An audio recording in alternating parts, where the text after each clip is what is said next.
To watch the Portland Trailblazers suffer through this season. Solidarity. With me? I watched. Did you? Yeah. Okay. Yeah. And then we turned on Goonies. But we watched. Both of them say never say die. I beg to differ. I look at a 33-20 third quarter and I say there was one that said die. Nah. Portland Trailblazers fall to the Rockets after a valiant first half. And look, again, we keep saying this.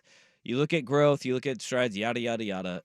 This team is continuing to fight, and they have nothing to play for, but they got a lot of young bucks that are out there. They went with the rookie lineup yet again. They don't really have a choice. Only the third time in 50 years that a team has rolled out a lineup of all five starting rookies. And it's the Portland Trailblazers in back-to-back games. The alternative here is they could start Moses Brown, who's not as good as WAP. Don't do that. So Jabari Walker? Who maybe? Yeah. You're going to start him over too? No. Okay. No, I'm not. And then Delano's the one guy you need to have somebody come off the bench who can actually handle the ball. What about putting two at the 3 and then Jabari at the 4 and Chris Murray? And not starting Ryan? Yeah. Well, yeah.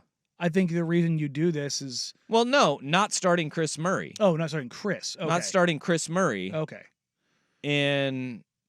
You're going to bump... You're going to start Delano? No. I'm going to start Jabari Walker. Okay, so you're going to bump Roops down to the 2? Yeah, and then we'll put... What are we looking at right now? Good God. Well, what are we looking at right now? 6'8.5" 2 guard. Well, Chris Murray's 6'8". He's 6'7". Okay, so it's that big of a difference for you? You look at those. Their lockers are right next to each other. They're built very differently. Like Roops, Roops is like a cartoon character. Like it's watch the Blazers play, and you'll look down and go, "Who is that guy with the feet that look like clown feet?" But he is long. He's so stinking long. And he can defend. Yeah. And so that's why I'm saying, yeah, go ahead and do that. I would definitely say start Roops because being with the quote unquote better players, it allows him to fit in a little bit easier. Yeah. And last night he knocked down 3 threes. But this is us like squinting at what else do you do? But that's what I mean. Like, yeah. It's like well, you can start Baji. He's like also technically a rookie. Even though he was on the team last year, he did not appear and he was on a 2-way. So we laugh because it hurts everything else. Yeah, but basically everyone who can rent a car other than WAP is injured. The assignment yesterday was to get Houston closer to Golden State.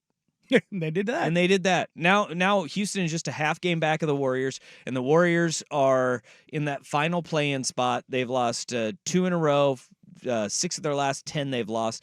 They are in Miami. They go Miami and Orlando over the next couple of nights. And at that point, you sit there and you go, hey, owning that Warriors draft pick, pretty good lot in life if they are not even in the play-in anymore. I didn't anticipate Houston going on this run because if you look at what they're 9-1 over their last 10 games. They've won nine straight.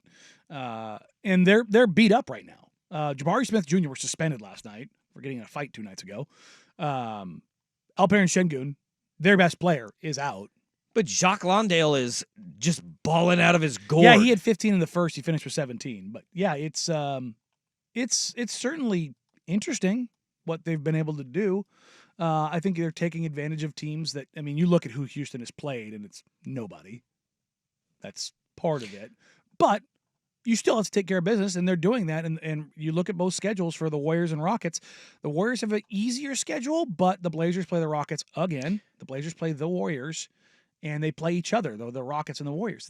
So you could see them kind of swap here. Are there guys in this NCAA tournament that we could see as being pieces moving forward? I don't really anticipate Portland using that Golden State pick.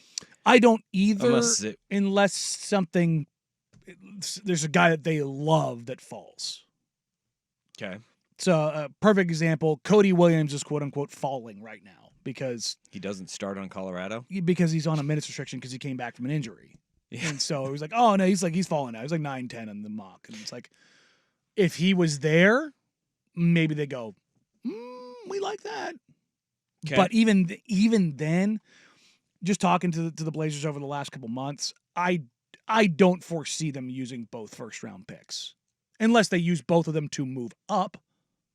If there's a guy that they really want, I think when it's all said and done, they will draft one guy in the first round, one guy in the second round. They have 2 second-round picks too, so they could. And one of their second-round picks is the 34th, so it's essentially another first-round pick.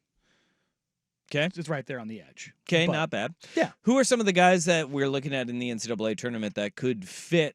And we're seeing kind of their stock rise right now. Yeah, you take a look at Tennessee, Dalton Connect, who played at Northern Colorado before transferring to Tennessee. He's just an absolute bucket. Whether or not he scales up in the NBA or he can be a role player, so to speak, hard to tell, but he can score. And having a guy who's 6'7" who can put the ball on the floor, who can run your second unit or fit in, because this Trailblazers team, it needs shooting. It needs shooting in a bad way. Look, Chris Murray figuring out his 3-ball is huge. Tumani Kamara figuring out his 3-ball is huge, but they need guys who can legitimately score. I love Jabari, but offense has to be run for him, and he needs to find shots like cleaning up around the glass, things like. They've got a lot of role players that do everything but score. They need people who can score. I mean, look at the game last night. Yes, they're missing all their top offensive weapons, but they don't have any supplementary scorers. Could Roops become that in a couple of years?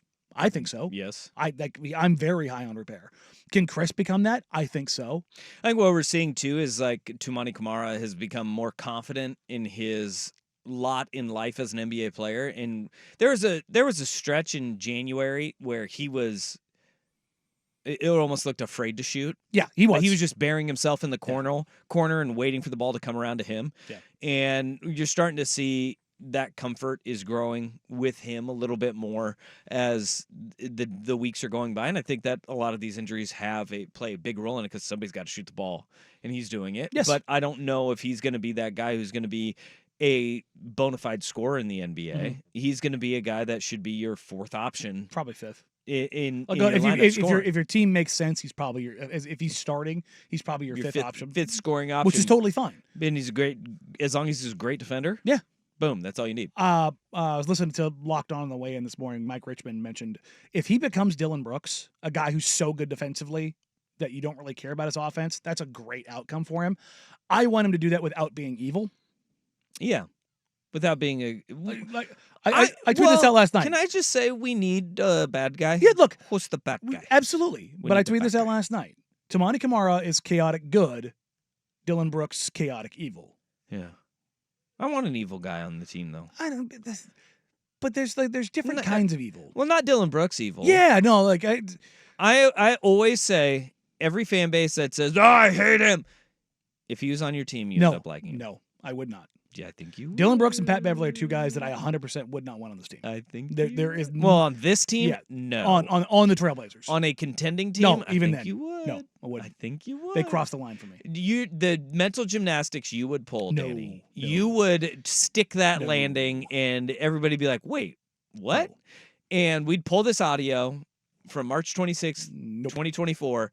And you'd be like, well, 0%. material changes. He's done a lot of growth over the last couple of years. If you look at 0%. what he's done, it's not really been that bad. You would. 0%. You 100% would, because he would be Portland's villain at that point. You would. No. You would. I know People you. I know said, you. People said that about Carmelo Anthony. Oh, you'll like him in Portland. No, I don't. You thought, Danny, you stick the landing on USC's offensive line's not going to be that bad. The Vegas Raiders, they're going to be pretty good. Yeah. No. Those are the teams that I fan out about. Those are the ones I allow myself you to would get caught find up a in way to love one of these a-holes. No. You would. You're squirming right now because you know it's true. Trust tree, I would have welcomed Draymond Green to be paired up with Damian Lillard in Portland. And I own a Carmelo Anthony Blazers jersey. No. So trust tree. Do not want. But Draymond I would have been fine with. Yeah. I would have. See? 100%. I advocated for it. Yeah, it would have been. Every great team has one of those wild cards on it. But those 2 in particular, I want nothing to do with. Yeah, 100%. Kind of want it to happen. Interestingly enough, now I want it to happen. Speaking of prospects in the NCAA tournament, ESPN released their latest mock, and given he has the Trailblazers at 5 taking Donovan Clingan, the 7'2" big man from UConn, which I was like, that's different because I've seen him between 10 and 14.